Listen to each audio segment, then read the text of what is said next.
Hello दोस्तों, नमस्कार। स्वागत है आपका बिहार एक्सप्रेस न्यूज में। ताज़ा नजर डालते हैं बिहार की तमाम मुख्य बड़ी खबरों पर। इससे पहले वीडियो को लाइक नहीं किया तो लाइक करें, साथ ही चैनल को सब्सक्राइब कर लीजिए। पशुपति पारस देंगे मोदी कैबिनेट से इस्तीफा, महागठबंधन ने ऑफर कर दी इतनी सीटें। राष्ट्रीय जनतांत्रिक गठबंधन में सीट शेयरिंग से बेदखल हुए केंद्रीय मंत्री पशुपति पारस जल्द ही मोदी कैबिनेट से इस्तीफा देंगे। सोमवार को दिल्ली में राजग द्वारा बिहार की सभी 40 लोकसभा सीटों के बंटवारे की घोषणा के बाद पशुपति पारस ने अपने सरकारी आवास पर इसमें राजग ने नाता तोड़कर महागठबंधन में शामिल होने का फैसला लिया है। पार्टी सूत्रों ने बताया कि महागठबंधन में हाजीपुर, समस्तीपुर, खगड़िया, वैशाली और नवादा लोकसभा सीट मिलेगी। पशुपति पारस खुद हाजीपुर से चुनाव लड़ेंगे। बिहार के पटना और मधुबनी में सीमेंट प्लांट, गोपालगंज में लगेगा इथेनॉल फैक्ट्री, जाने कितना होगा निवेश। दो प्रतिष्ठित कंपनियां अल्ट्राटेक और जेपी बिहार में पटना और मधुबनी में सीमेंट उत्पादन करना चाहती है। दोनों कंपनियां कुल 698 करोड़ का निवेश करने जा रही है। पटना जिले के दनियावा में अल्ट्राटेक सीमेंट कंपनी 369 करोड़ रुपए का निवेश करेगी। इसका उत्पादन इसी वर्ष प्रारंभ होने की उम्मीद है। दरअसल अल्ट्राटेक को वित्तीय क्लियरेंस मिल गया है, इसे जमीन भी आवंटित की जा चुकी है। जेके लक्ष्मी सीमेंट ने मधुबनी में 329 करोड़ का प्लांट लगाने का प्रस्ताव रखा है। इन दोनों प्रस्तावों को विकास आयुक्त चेतन प्रसाद की अध्यक्षता में 15 मार्च को बिहार राज्य प्रोत्साहन परिषद की 54वीं बैठक में हरी झंडी दी गई है।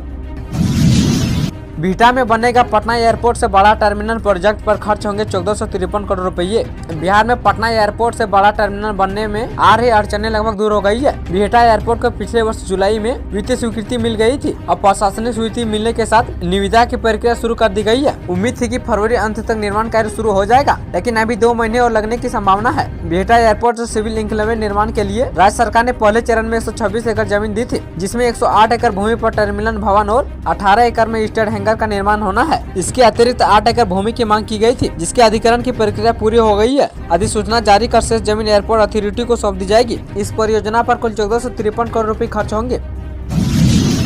रांची वाराणसी वंदे भारत का परिचालन शुरू, इन स्टेशनों पर रुकेगी ट्रेन, जानिए time table. Ranchi Varanasi Vande Bharat train का परिचालन शुरू हो गया है। अब ये ट्रेन रांची से सुबह 5:10 में खुलकर सासाराम में 11:03 में पहुंचेगी, जबकि डाउन समय में 4:05 में खुलकर 5:48 में सासाराम जंक्शन पर पहुंचेगी। अत्याधुनिक सुविधाओं से लैस इस ट्रेन का किराया 1390 से लेकर 2600 रुपए होगा। गुरुवार को छोड़कर सप्ताह में 6 दिन रांची से वाराणसी के बीच ये ट्रेन चलेगी। बिहार में जेडीयू से ज्यादा सीट लड़ेगी बीजेपी, पारस का पत्ता साफ। भारतीय जनता पार्टी की अगुवाई वाले राष्ट्रीय जनतांत्रिक गठबंधन ने बिहार में सीट बंटवारे का ऐलान कर दिया है। बीजेपी 17 सीट से चुनाव लड़ेगी, जबकि नीतीश कुमार की जेडीयू 16 लोकसभा सीट से चुनाव लड़ेगी। बाकी सीटों में चिराग पासवान की लोजपा 5 सीटें और जीतन राम की पार्टी एवं उपेंद्र कुशवाहा को 1-1 सीट मिली है। खास बात यह है कि पशुपति पारस की पार्टी के कब्जे वाली नवादा सीट, इस पर खुद बीजेपी लड़ेगी। दिल्ली में बीजेपी मुख्यालय में पार्टी की बिहार प्रभारी तावड़े ने 5 दलों के बीच बड़ी 40 सीटों की सूची भी जारी कर दिया है, जिससे लोकसभा चुनाव में केंद्रीय मंत्री पशुपति पारस की आरएलजेपी का पता कट गया है।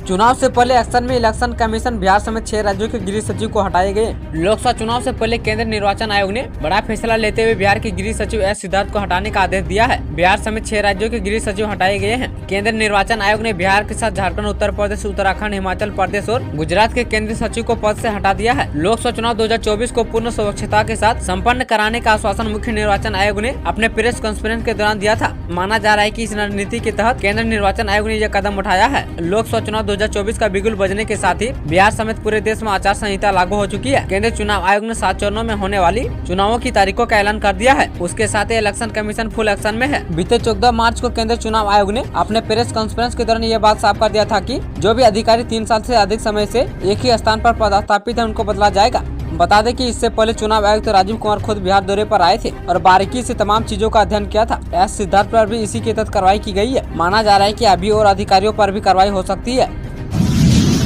होली से पहले और 21 तारीख के बाद जारी हो सकते 12वीं के परिणाम। बिहार स्कूल एग्जामिनेशन बोर्ड की ओर से आयोजित कक्षा 12वीं यानी इंटरमीडिएट की परीक्षा के परिणाम के इंतजार बेसब्री से किया जा रहा है। हालांकि अभी तक परिणाम जारी होने की तारीख की घोषणा नहीं की है। परिणाम घोषित होने के बाद बिहार 12वीं के छात्र नतीजे बिहार बोर्ड के आधिकारिक वेबसाइट पर जाकर दे सकते हैं और रिजल्ट डाउनलोड करने के लिए रोल कोड और रोल नंबर का उपयोग करना होगा। पारस छोड़ेंगे बीजेपी का साथ, कुशवाहा भी नाराज, सीट बंटवारे के बाद क्यों एनडीए में पड़ गई दरार। जिस बात की आशंका जताई जा रही थी कि बिहार की सीटों के बंटवारे को लेकर एनडीए में खटपट चल रही है, सीट बंटवारे के बाद बीजेपी के पुराने सहयोगी पशुपति पर जल्द बड़ा ऐलान कर सकते हैं। बताया जा रहा है कि वो केंद्रीय पद से इस्तीफा दे सकते हैं, जिसकी वजह की सीट बंटवारे में उनकी पार्टी को एक भी सीट नहीं मिला है। दरअसल 18 मार्च को बिहार को एनडीए में सीटों का बंटवारा हो गया है, जिसमें बीजेपी 17 सीटें से चुनाव लड़ेगी और जेडीयू के खाते में 16 सीटें एवं चिराग पासवान को 5 सीटें दी गई है और जीतन राम मांझी एवं उपेंद्र कुशवाहा को एक सीट मिली है, जिसमें पारस की पार्टी RLJP का खाता ही नहीं खोला है। RLJP को एक भी सीट नहीं मिली है, जिसको लेकर पशुपति पारस से लेकर उनकी पार्टी के नेताओं में नाराजगी है और इसके चलते अब वो NDA से नाता तोड़ सकते हैं और केंद्रीय मंत्री पद से इस्तीफा भी दे सकते हैं। दक्षिण बिहार में मौसम विभाग के येलो अलर्ट, इन जिलों में आंधी के साथ बारिश के आसार। पटना से दक्षिण बिहार में मंगलवार को तेज आंधी के साथ बारिश के आसार है। इस दौरान मेघ गर्जन, वज्रपात और झोंके के साथ 30 से 40 किलोमीटर प्रति घंटे की रफ्तार से तेज हवा भी चलेगी। इसको लेकर मौसम विभाग ने येलो अलर्ट जारी किया है। बुधवार को भी बिहार के ज्यादातर जिलों में तेज आंधी के साथ बारिश होने को लेकर येलो अलर्ट जारी किया गया है। प्रदेश के अलग अलग हिस्सों में 22 मार्च तक आंधी पानी के आसार है। इससे अधिकतम तापमान में 2 से 4 डिग्री सेल्सियस तक गिरावट आ सकती है। मौसम विज्ञान केंद्र के अनुसार 19 से 22 मार्च के दौरान राज्य के अनेक स्थानों में वर्षा होने का पूर्वानुमान है। इस दौरान विशेषकर दक्षिण एवं पूर्व बिहार के कुछ स्थानों में हल्के मध्य स्तर की वर्षा होने की संभावना है। हाजीपुर से चुनाव लड़ेंगे चिराग पासवान, मोदी कैबिनेट से इस्तीफा दे सकते हैं पशुपति पारस।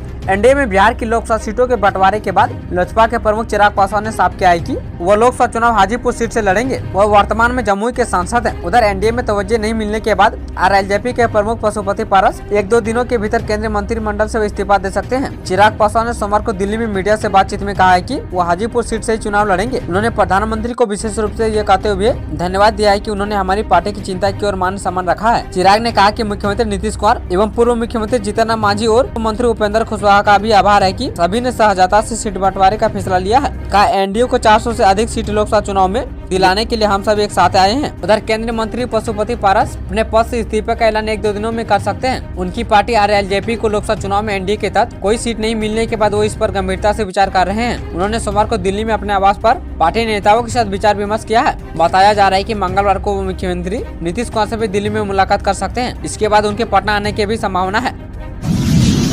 मदरसों के शिक्षकों के लिए गुड न्यूज, बिहार सरकार ने वेतन भुगतान के लिए दिए 150 करोड़ रुपए। राज्य के 1126 मदरसा तथा अन्य 1814 मदरसों में विधिवत रूप से नियुक्त शिक्षक एवं शिक्षेतर कर्मियों के वेतन और पहले के बकाया के भुगतान के लिए शिक्षा विभाग ने 150 अरब रुपए स्वीकृत कर दिए हैं। यह राशि वित्तीय वर्ष 2023-24 के लिए जारी की गई है। मदरसों के वेतन भुगतान के लिए कुल 500 करोड़ की राशि स्वीकृत की गई है।